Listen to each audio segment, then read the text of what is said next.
Hello friends, in this video we shall discuss the famous essay of Francis Bacon of Studies.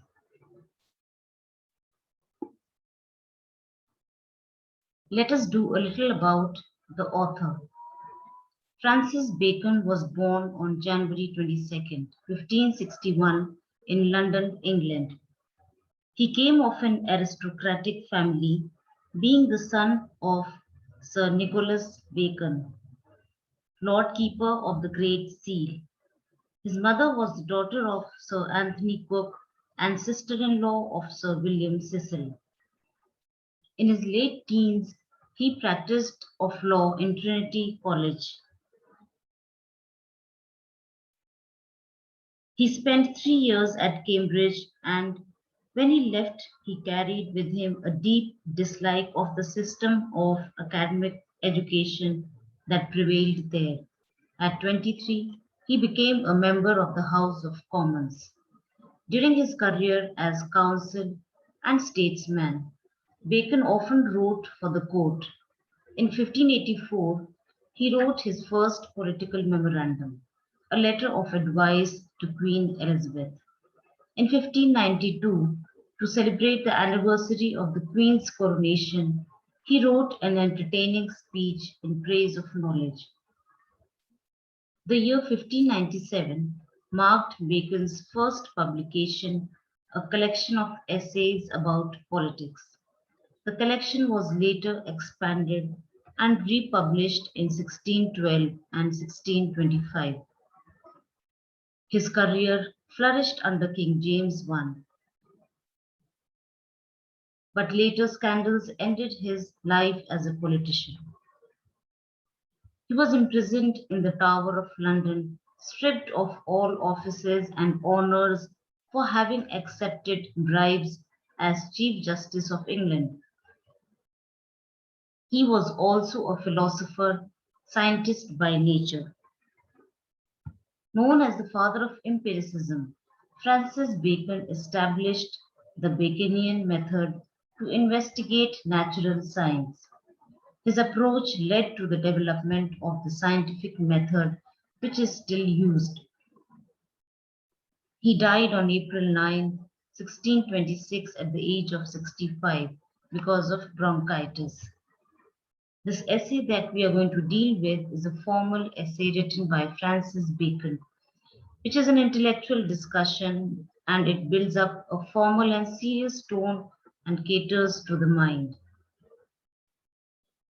It is a didactic one which aims to teach.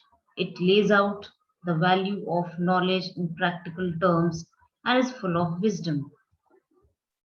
Let us begin the explanation part.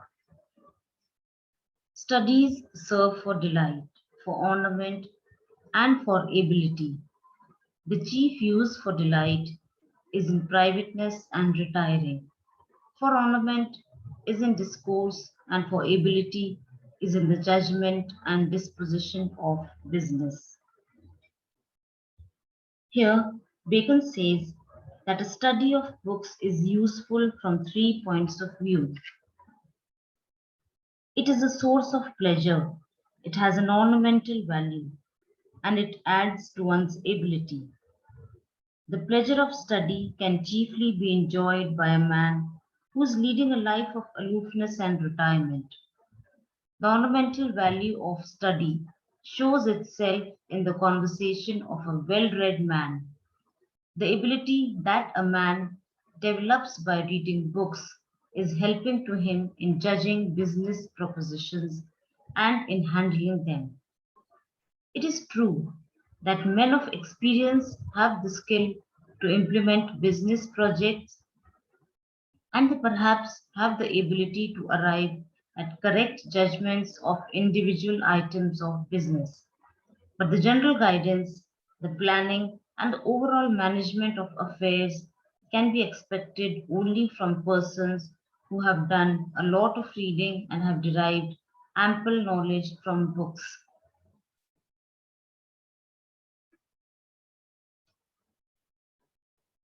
To spend too much time in studies is sloth.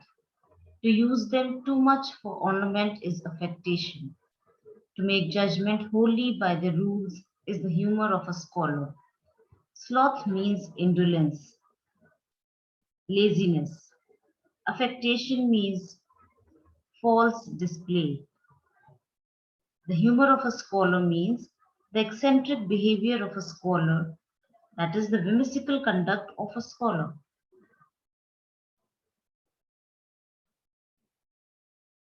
Here, Bacon says that if a man spends too much time in studies, it means that he is temperamentally lazy. If a man makes too much use of the knowledge that he has got from the books in order to impress people by his conversation, it means that he is trying to make a vain display of his learning. If a man allows his judgment to be governed wholly by the rules he has learned from books, it shows the eccentricity of a scholar. Means setting aside long hours in a day to study will make a man lazy, and overuse of the wisdom to analyze may make the man appear pretentious and arrogant. Sticking too much to rules to assess situations and decide on action may invite derision from others. They perfect nature and are perfected by experience. For natural abilities are like natural plants that need pruning by study, and studies themselves do give forth directions too much at large, except they be bounded in by experience. Bacon says that studies develop and perfect a man's natural ability, and they are in turn enriched by practical experience. Natural abilities may be compared to natural plants. Just as natural plants need to be pruned and properly looked after, so natural abilities need to be improved and developed by study. Experience is essential to add to the value of studies because studies by themselves provide guidance which is too vague and abstract.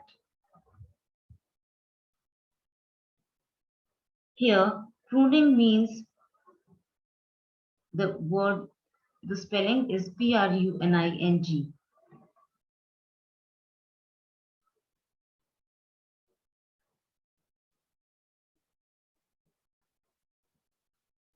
Crafty men contemn studies, simple men admire them, and wise men use them.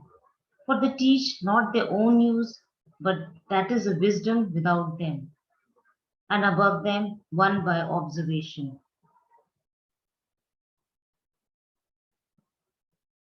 Studies do not find favor with men who are cunning. Simple men merely express an admiration for books and learning. Wise men are those who make a practical use of the studies. However, studies do not teach a man their own use. In other words, a man may derive knowledge from books, but books will not teach him how to use that knowledge. The use of knowledge can be learned from actual experience. The use of knowledge comes from wisdom based on experience, and experience lies outside books and is something higher than what the books provide. People who are deceitful have no appreciation for studies as they accomplish their objectives through many crooked ways. Simple folks, however, greatly value the role of studies in human life. Wise people inherently draw upon the ideas obtained from the studies while solving life's myriad problems.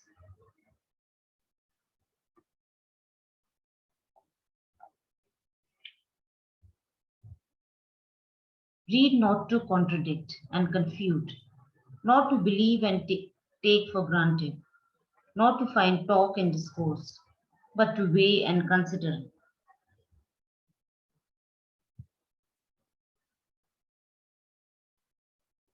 One should not read books in order merely to obtain material for conversation, discussion, and debate. The aim of reading and acquiring knowledge must not be to aggressively refute others' views or accept the writer's views as gospel truth. It should also not be to engage in pointless argumentation. Studying should enable us to weigh facts and analyze them wisely. We shall continue the video in the next part.